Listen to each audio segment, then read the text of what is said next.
Hello, children, and welcome to a new chapter, the United Nations. So, what is United Nations? If I have to explain to you in very simple terms, just imagine you are fighting really wildly with one of your siblings, like here. So you and your sibling are really fighting. Who comes to the rescue? It's generally your mother, right? So your mother comes and explains why you shouldn't fight. Well, the UN is doing the exact same thing on a global scale. They try to prevent wars and spread the word of peace to the entire nation. So, when I talk about wars, let's talk about the wars that have happened in the past. So, we have the world wars. The First World War broke out in August of 1914, and it was terrible war in which several nations of the world were involved.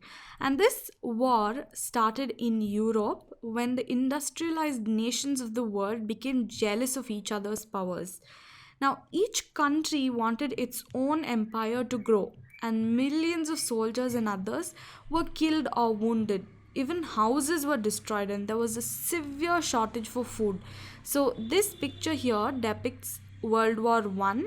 So, you can just see the amount of damage to goods, society, and humans that the war has actually done.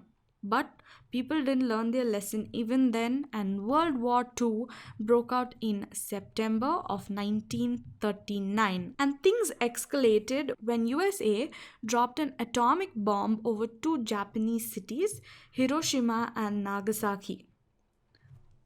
Now, I'm sure you must have already heard of this, and the amount of loss of life and destruction of cities that was seen in World War II was thousand times greater than the damage that happened during World War One.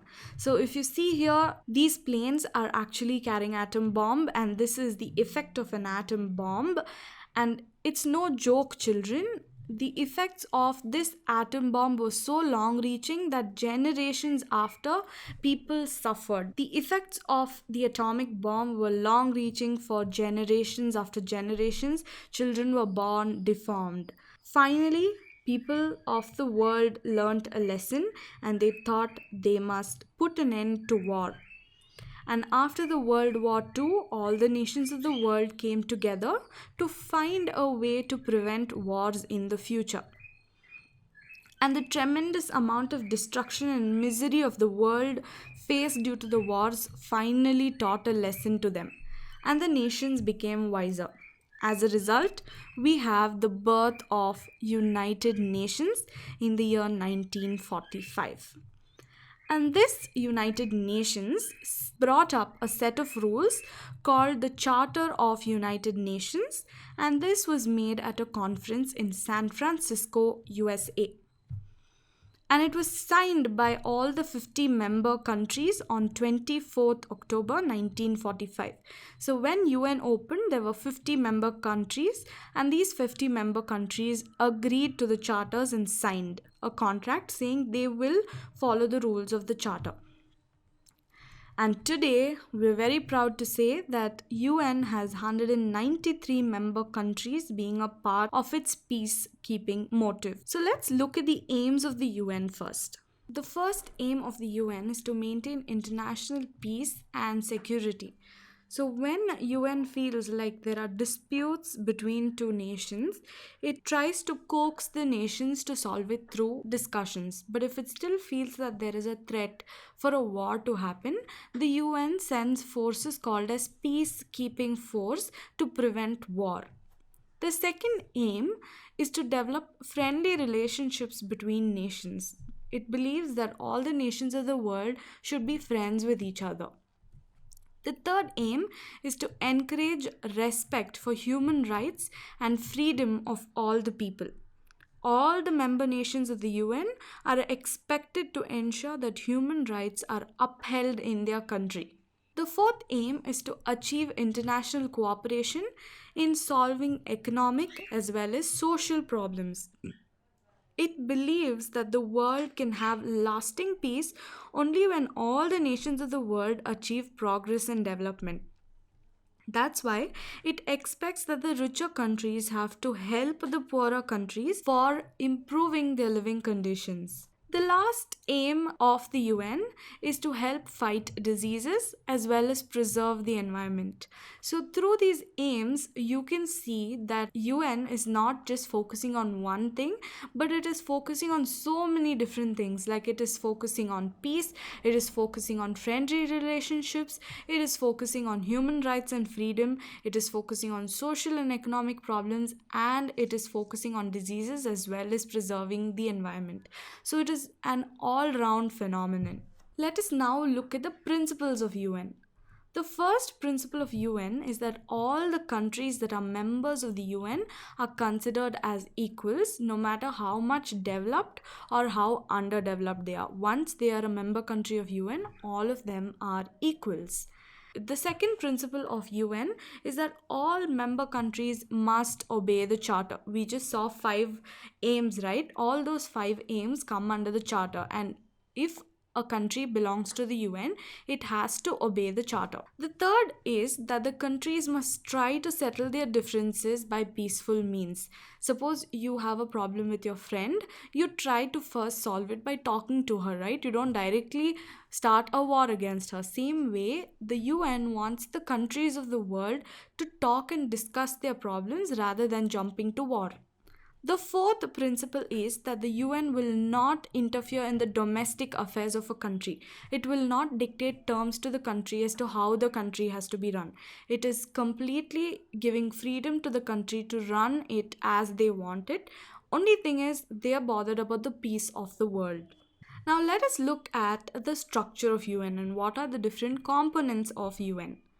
When you see the structure of UN, the UN is made up of 6 components. The first one is the General Assembly. The second one is the Security Council. The third one is the Secretariat.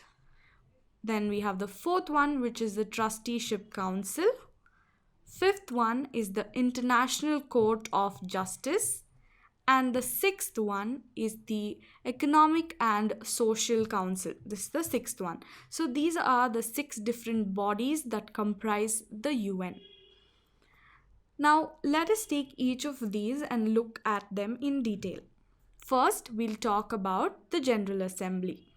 Now when you see the General Assembly, it is the main organ of the UN. This is something you have to remember. The General Assembly is the main organ. It's like your heart or your brain, which is a main organ of your body. And it is made up of all the 193 member countries that belong to the UN. And each country will get 1 vote, and all these 193 countries will meet once in a year. And they will discuss actions of the UN. And every member country puts forward its ideas and opinions. Suppose at that point of time there is a lot of poverty, all the countries will decide and take decision as to how they can combat poverty. Or if there is starvation and hunger, they will all discuss how to solve starvation and hunger. And based on the discussions and decisions that are taken, what action must be taken is decided. Now, these members decide routine matters with simple majority vote. Majority vote, just like how you have your class election for your class leader, more than half is considered as majority. But when there are very, very important matters that are being discussed, the voting should be more than 2/3 majority. 2/3 of the people have to agree to something if it has to be passed. Otherwise, that particular rule or law or decision won't be made. However, it is not compulsory for all the member nations to follow the recommendations of the General Assembly. It is giving rules and regulations and policies so that countries can develop better, but it's left to the opinion of that country whether they want to follow it or not. Now let's move on to the next component of the UN, which is the Security Council. When we see Security Council, it is the most powerful organ of the UN. And it is responsible for maintaining international peace and for restoring peace if a war breaks out. And the council meets whenever there is a threat to peace or if a nation has a complaint against another nation. Suppose the UN feels like there's going to be a war, there are 2 countries that are fighting against each other, the Security Council will meet and they will make sure that there are some rules and regulations to prevent this war.